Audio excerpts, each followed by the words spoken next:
Been doing a lot of off-season reviews and season previews for teams lately because really there's nothing else to talk about.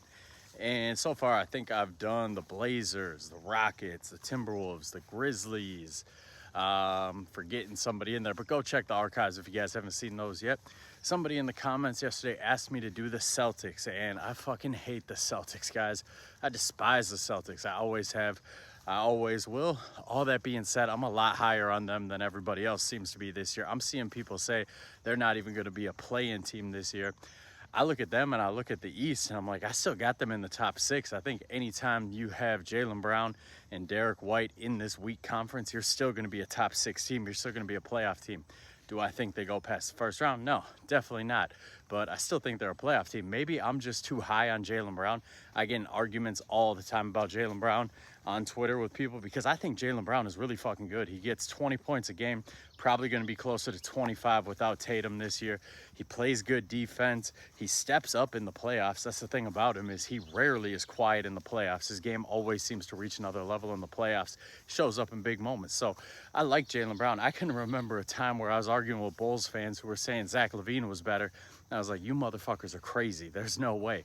So I like Jaylen Brown more than most people, and I think he's going to have a big year this year, an all-NBA type year this year. Derek White, one of the best role players in the NBA.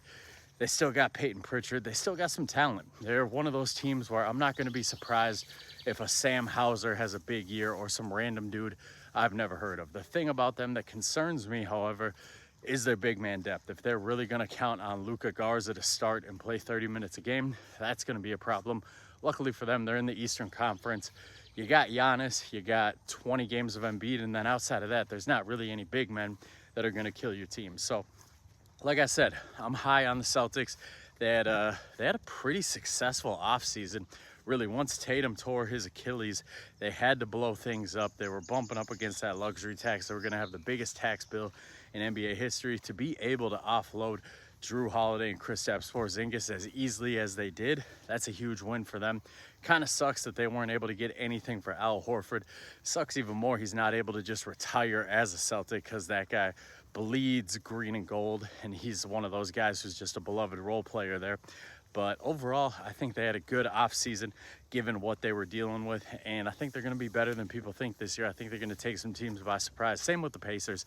I still got them in the Pacers as playoff teams because I don't believe in the Hornets, the Bulls, the Wizards, some of these just down at the bottom teams, the Nets. Like, none of those teams are going to be better than the Celtics this year. So you're going to be better than you think, Celtics fans. You're not going to tank, that's for sure.